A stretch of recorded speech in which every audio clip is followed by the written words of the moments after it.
Bonjour à tous, j'espère que vous allez bien. Bienvenue dans ma salle familiale.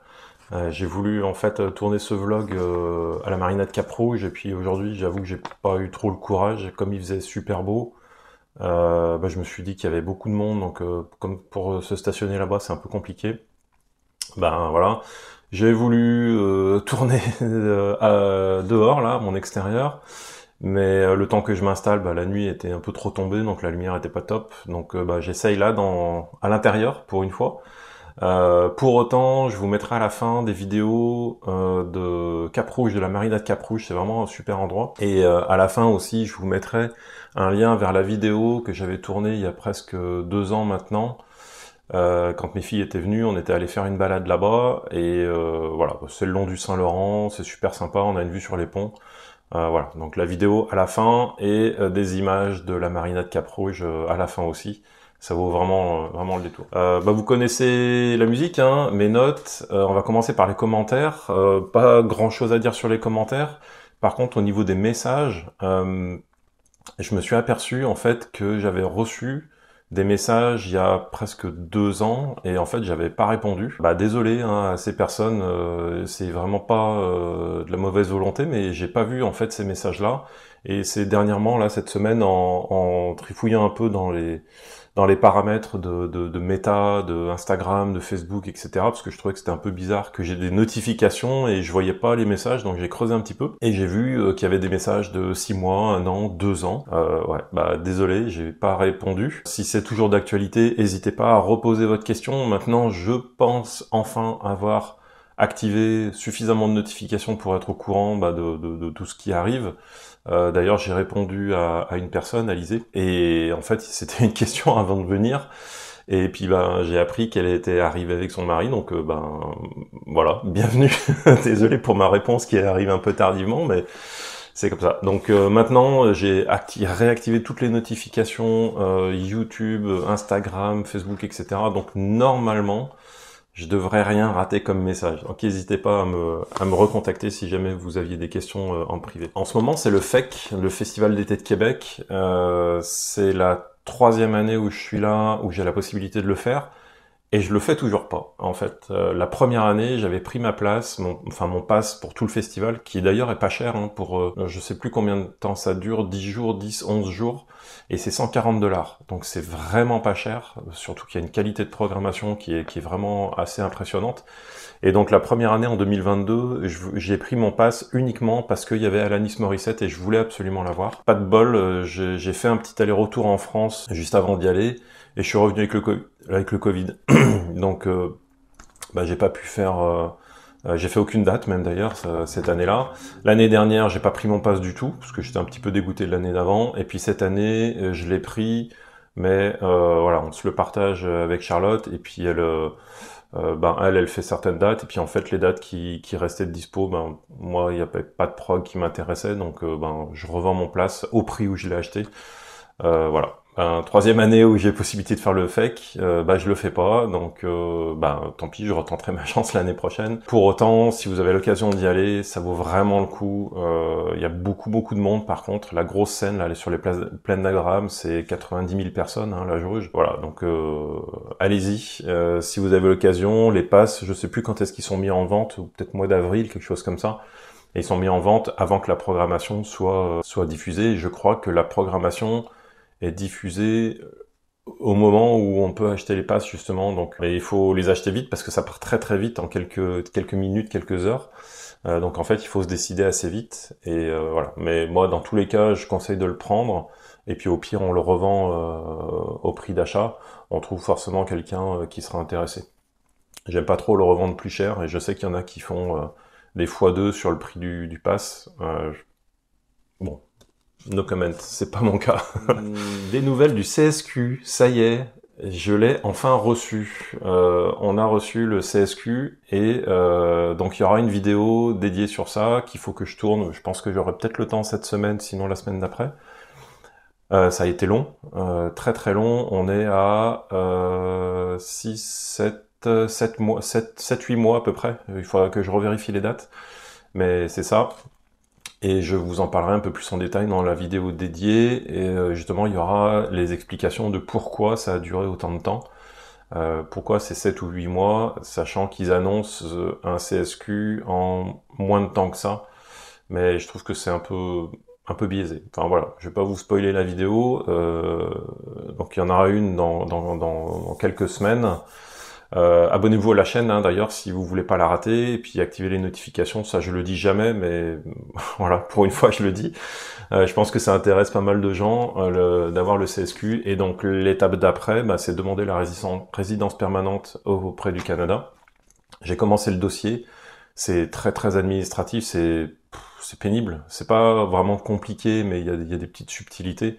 Là c'est pareil, je prends des notes sur tout le processus, et je vous ferai une vidéo. Alors pas une vidéo quand je l'aurai, parce que ça sera dans peut-être un an et demi, mais une fois que j'aurai soumis mon dossier, bah, je ferai la vidéo de comment j'ai soumis mon dossier et puis tout ce qu'ils ont demandé. Voilà.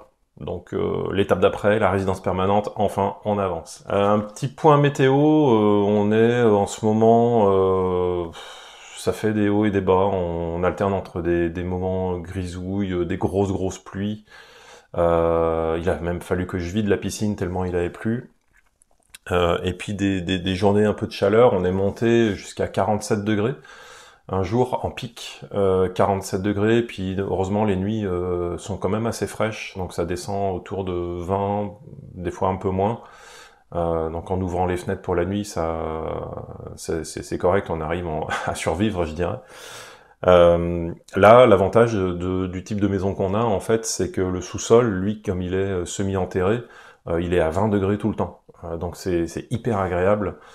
Quand il fait chaud en journée, là, où il fait 35-40 à l'étage ou même dehors, ben on descend ici, on a 20 degrés, et puis on est bien, quoi. Donc puis là, avec la salle familiale comme ici, là, pour regarder un film, là, il y a la grande télé qui est juste derrière vous, là, et puis on est bien, donc voilà. Si c'était à refaire, ben une maison semi-enterrée, c'est le bon plan, je trouve. Pas besoin de mettre la clim en bas, en tout cas. En haut, je pense que ça serait intéressant de la mettre, mais en bas, vraiment, aucun problème. Plein de petits sujets aujourd'hui. On a en fait les boîtes aux lettres. Je vous avais dit dans le dernier vlog là que les boîtes aux lettres, elles étaient anonymes. Et nous, en l'occurrence, c'est des grosses boîtes qui sont juste derrière chez nous là, où chacun a sa petite boîte aux lettres, son numéro de boîte.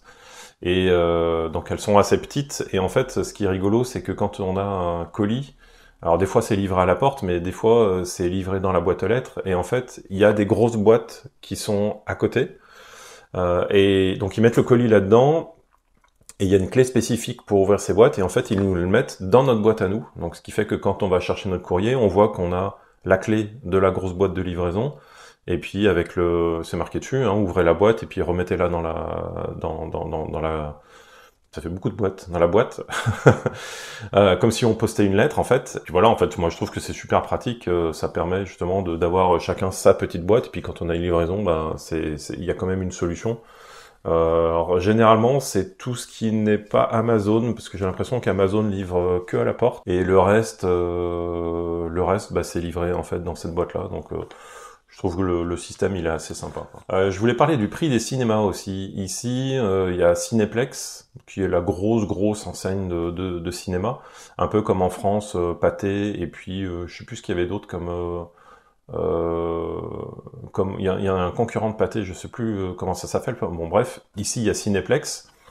Et en fait, il y a des tarifs au rabais tous les mardis soirs. Donc c'est super intéressant. Donc la place, elle est à 12 $. Là, je vous afficherai le prix complet là de chaque tranche d'âge. Sachant qu'après, il y a des options. Il y a des films en AVX. Donc là, c'est son amélioré, image améliorée. Il y a du ScreenX. Donc ScreenX, en fait, il projette sur l'écran central, mais il projette aussi sur les murs du côté. Après, il y a les 3D, etc. Mais donc c'est des options à chaque fois supplémentaires, mais sur le prix de base, en fait, moi je trouve que c'est sympa d'aller voir un film à 12 $ le mardi soir. N'importe quel film, hein, c'est pas forcément des petits films ou des gros films, c'est tous les films, c'est à 12 $, donc c'est uniquement le mardi. Et ça, c'est plutôt intéressant. Donc bon plan, si jamais vous venez au Québec, même en vacances et que vous voulez aller au cinéma, ben allez-y le mardi soir. À 12 plus taxes, ça vaut le coup. Un autre petit sujet, je me suis fait la réflexion l'autre jour en passant sur l'autoroute. On voit des panneaux de pub en fait sur les autoroutes, chose que en France, y a pas. Je crois même que c'est interdit pour ne pas déconcentrer en fait le conducteur, etc. Bah ici, j'allais dire ils en ont rien à foutre, mais non, c'est pas ça. Mais en fait, on trouve des pubs le long de l'autoroute, des gros panneaux, et puis même c'est des fois des panneaux, des écrans en fait, qui avec des pubs animées, etc. Voilà, une petite réflexion que je me suis fait comme ça, une petite information que je vous donne au passage. Dernièrement, là, je suis allé chez un collègue de boulot, là, il fallait que je lui redonne un matériel que j'avais en ma possession. Et en fait, en repartant de chez lui, j'ai constaté que les maisons dans son quartier étaient mais énormes, énormes. Mais quand je dis énormes, il y a souvent des maisons en fait où je me dis ah tiens c'est sympa ces maisons jumelées avec deux trois entrées etc. Bah non en fait c'est une maison. Et autant nous on a une maison là que je trouve déjà grande, 190 mètres carrés, 2000 pieds carrés. Mais c'est dans les petites en fait. Et alors je sais pas combien font ces maisons, peut-être 400, 450 mètres carrés, j'en sais rien du tout. Mais en tout cas elles sont énormes. Je vous mettrai un lien là dans un ou deux liens dans la description en dessous là, avec les coordonnées GPS de deux rues pour pouvoir aller jeter un œil en fait sur la taille des maisons, mais vous allez halluciner. Enfin moi en tout cas j'ai halluciné. J'ose même pas imaginer combien peuvent coûter ce genre de maison. On est, à mon avis, au-dessus de 1 million, 1,5 million en dollars. Voilà. Bon, bah, je trouve que ça fait rêver sans faire rêver parce que faut quand même l'entretenir. Il faut la payer bien évidemment, et puis faut nettoyer, il faut meubler. Voilà. Qui a besoin de maisons aussi grandes? Ouais, ok. Peut-être qu'ils se sont fait plaisir et qu'ils avaient une grosse rentrée d'argent ou qu'ils ont des bons salaires, peu importe. Mais ouais, ça m'a surpris, ça m'a super étonné. En tout cas, bah voilà, je vous mettrai deux trois liens là dans la description. Allez voir, allez jeter un œil, puis vous m'en donnerez des nouvelles. Dans un tout autre domaine,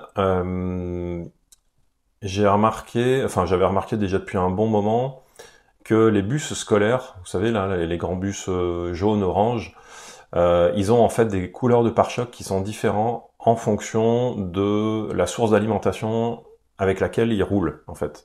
Donc les bus, donc j'ai mes notes parce que j'ai pas appris par cœur.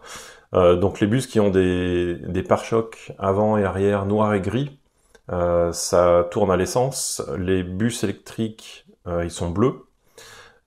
Et ceux qui sont verts, en fait, c'est ceux qui tournent au propane. Et d'ailleurs, il y avait eu une polémique, enfin pas une polémique, mais attendez, je relis mes notes parce que je suis plus très sûr de moi. A few moments later. Ouais, les bus au propane, en fait, sont avec des pare-chocs verts, et en fait, il y avait eu une espèce encore une fois, pas une polémique, hein, mais il y avait eu une histoire en 2022 sur justement cette couleur au propane, parce que ça leur posait problème, et en fait ils ont demandé, enfin la police a insisté, et puis peut-être la ville ou je sais pas quoi a insisté pour faire repeindre ces pare-chocs.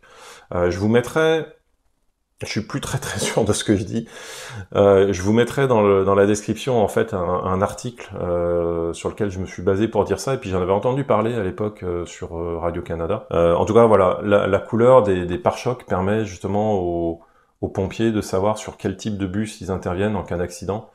C'est un peu le même principe que les véhicules électriques. Ici, toutes les voitures électriques ont des plaques vertes, des plaques minéralogiques vertes. Donc ça permet justement de les identifier assez rapidement, puis de savoir sur quoi on intervient. C'est très réglementé, surtout en plus avec les bus, avec les enfants, on plaisante pas. Donc voilà, c'est une information parmi tant d'autres que je vous donne à chaque fois. Si on reste justement dans les bus scolaires, je sais pas si vous savez, mais quand un bus scolaire s'arrête pour faire monter ou faire descendre des enfants, Ils ont des lumières qui s'allument à l'arrière, qui clignotent, et des lumières à l'avant aussi. Ils ont des panneaux qui se déploient sur les côtés. Et à l'avant, en fait, il y a une barre aussi qui se déploie pour protéger les enfants de s'ils veulent, traverser devant ou derrière le bus. Et toutes les voitures qui sont derrière le bus doivent s'arrêter, donc minimum 5 mètres du bus. Et toutes les voitures qui viennent dans l'autre sens aussi, elles doivent s'arrêter. C'est interdit en fait de croiser un bus qui est à l'arrêt avec toutes les lumières et parce qu'il est en train de faire monter ou descendre des élèves. Et ça, c'est hyper important, hyper respecté. On peut se prendre une contravention si jamais on respecte pas ça. Donc autant s'arrêter derrière, c'est facile, il y a le bus, ça clignote, on s'arrête, c'est facile. Par contre, dans l'autre sens, attention, si vous conduisez et que vous voyez un bus qui s'arrête, ben arrêtez-vous aussi. Les voitures derrière vont s'arrêter aussi, il n'y a pas de problème avec ça. Et puis dès qu'il a fermé toutes ses lumières et qu'il repart, ben là vous pouvez repartir aussi. Donc attention à ça. J'ai jamais réussi à le filmer. Je vous mettrai je vous mettrai, ou je vous ai déjà mis dans la vidéo là une petite incrustation de comment ça se passe. Mais ouais, attention à ça. Et puis vous jetterez un œil justement sur les bus quand ils roulent ou quoi. Tous les petits panneaux qu'ils ont, et toutes les petites lumières. De toute façon, vous pouvez pas la rater. Hein. Si vous le suivez ou si vous le croisez et que vous voyez plein de lumières dans tous les sens, vous pouvez pas le rater. Arrêtez-vous 5 mètres minimum du bus pour que tous les élèves soient en sécurité. Une autre petite chose que j'avais notée, je crois que c'est pas le cas en France. Mais ici, c'est interdit de se garer devant les bornes incendie. Donc, il y a une distance minimum, mais je crois que c'est 2 ou 3 mètres de la borne d'incendie. Donc, avant et après, hein, de chaque côté, bien sûr. Mais et en France, je crois que c'est possible de se garer devant, mais bon, c'est à nos risques et périls de la voiture. Si jamais les pompiers ont besoin d'utiliser d'eau de la borne incendie, ils sont capables de passer à travers votre voiture en cassant les vitres. Là, c'est carrément interdit. Donc attention, si vous cherchez une place de stationnement et que vous voyez une place qui paraît vide, regardez s'il n'y a pas une borne d'incendie justement. C'est interdit de se garer devant. Donc attention quand vous allez en ville par exemple et puis que vous cherchez à vous garer. Et enfin, on arrive déjà à mon dernier sujet, tiens. Il me semblait avoir noté plein de trucs, mais plein d'autres trucs. Bon bref. J'avais remarqué en fait que au Québec, peut-être certainement au Canada de manière générale, mais ici on a plutôt des pensées orientées de manière positive. Je m'explique. À l'école en fait, quand on est arrivé, Julien, il était un peu, il est toujours très dynamique. Enfin, vous l'avez vu dans les vidéos, il est plein de joie, plein de vie, très dynamique, etc. En France, on nous avait dit, ouais, votre fils, machin, nanana, il a des problèmes, etc. Ok. Ici, en fait, on dit pas ça. On dit, votre fils, il a des défis à relever. Je trouve que la différence entre votre fils, il a des problèmes qui est un peu accusateur, et puis votre fils, il a des problèmes, des défis, c'est pas des problèmes d'ailleurs, c'est des défis à relever. La démarche en fait, je trouve que c'est pas la même. On n'a pas la même vision des choses. Oui, il y a quelque chose à corriger. Il y a un sujet en tout cas à traiter, mais c'est un défi à relever. Et c'est un défi à relever, c'est plus positif, en tout cas je trouve, que accusateur en France. Votre fils, il a un problème. Donc ça c'est un des exemples. J'avais noté d'autres choses. Une expression par exemple qu'on dit ici en France, on dit ah non, je vais pas faire ça, je vais pas prendre le risque de le faire.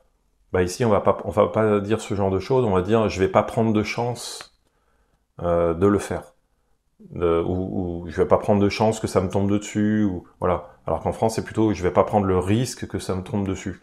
Je trouve encore une fois que la démarche elle est, la démarche, elle est pas tout à fait la même. Il y a plus un côté positif, la chance, plutôt qu'un risque, quelque chose qui est négatif, etc. Voilà, c'est une petite réflexion peut-être personnelle que vous partagez pas, mais voilà, c'est une chose que je me suis faite. Et puis en fait, ce qui m'a fait déclencher ce petit sujet-là, c'est on a au boulot une application en fait qu'on doit remplir avec toutes nos compétences. Et en fait, il manquait des certifications. D'ailleurs là je le dis, il manque des certifications. Vous allez voir pourquoi je dis ça. Et j'ai donc il y a un petit formulaire pour proposer des améliorations, etc. Puis donc j'avais rempli le formulaire en disant et je m'étais posé la question justement sur le titre de mon message, et au lieu de dire « il manque des certifications que je dois rajouter », bah j'ai plutôt dit en fait voici, je vous propose d'ajouter ces certifications-là, et pas dire il manque des certifications. Je sais pas si je suis clair en fait. Vous arrivez à me suivre? euh, Tout ça pour dire que au lieu d'être entre guillemets accusateur en disant attention là t'as mal fait ton boulot, il manque quelque chose, non, plutôt positivement en disant tiens je te propose d'ajouter ça. Ou bien évidemment si je le propose d'ajouter il le manque, mais je vais pas accuser une personne ou quoi que ce soit, c'est plutôt aller positivement, bah tiens je te propose d'améliorer l'application, je te propose d'ajouter telle ou telle chose. Voilà. C'est Et puis je pense que des exemples comme ça, on peut tous en avoir des dizaines et des dizaines en étant ici. D'ailleurs, si vous en avez justement, dites-le moi dans les commentaires en dessous, ça me ferait plaisir de voir les petites situations sur lesquelles vous avez remarqué ce genre de choses. Voilà, puis ça permet à chacun de partager et puis de voir d'autres exemples. Bah voilà, j'ai fait le tour des petits sujets que je voulais aborder. J'espère que le son, l'image, tout ça, c'était correct. Là, je suis un petit peu palo au tournage. J'espère que j'arriverai à corriger au montage. Et puis voilà, on se retrouve sur d'autres sujets. D'ailleurs, j'avais remarqué que à chaque fois que je faisais des vidéos sur des activités, là dernièrement, j'ai posté quoi? J'ai posté l'exposition automobile et le match de baseball. C'est des vidéos qui plaisent beaucoup moins, ou en tout cas qui ont beaucoup moins de vues que ces petits formats vlog. Dites-moi comment vous le ressentez, ce genre de vidéos. J'imagine que vous préférez les vlogs où je parle en fait de sujets et d'autres, ça fait apprendre beaucoup de choses. Mais à ce moment-là, pourquoi ne pas regarder les vidéos avec les activités? Est-ce que c'est pas forcément des sujets qui vous intéressent, ou voilà, pour que je sache un petit peu quoi faire? Est-ce que j'en fais encore? Est-ce que j'en fais moins? Est-ce que... Voilà, dites-moi un peu tout ça, cette différence entre ces petits formats vlog et puis ces formats activités. Moi, ça me semble important quand même de montrer les activités. Régulièrement, j'ai une ou deux personnes qui me disent ah bah tiens cool. Bah d'ailleurs sur la vidéo du baseball, une personne qui disait ouais super, bah, merci, ça me sert. Je viens fin juillet à Québec. Justement, je voulais aller voir un match de baseball. Bah, très bien, moi, si j'ai une personne qui me dit ça, bah, c'est parfait. En fait, je pense que le but de cette vidéo a été atteint, mais je comprends que ça puisse pas intéresser ou plaire à tout le monde. Ben voilà, bref, dites-moi ce que vous en pensez.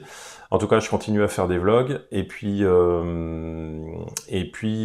venir, il y aura la vidéo du CSQ. J'avais promis une FAQ il y a très longtemps.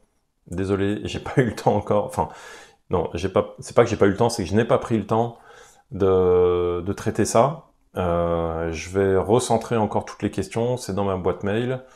Et puis voilà, moi je vous laisse avec des images de la marina Cap-Rouge que je suis allé tourner en deux soirs. Une où il faisait beau et on était marée haute, je crois. Ouais, c'est ça. Et une autre où il faisait un petit peu moins beau et tournait marée basse. Voilà, comme ça vous pouvez voir un petit peu les deux environnements. Je pense que j'y retournerai. Alors il faut que j'arrive à voir le coefficient des marées, mais j'y retournerai à marée basse quand il fera beau. Bah pour avoir toujours des belles images et puis finaliser enfin ma vidéo des couchers de soleil. On y croit. Eh ben je vous dis à bientôt, portez-vous bien et puis on se revoit dans une prochaine vidéo. Salut!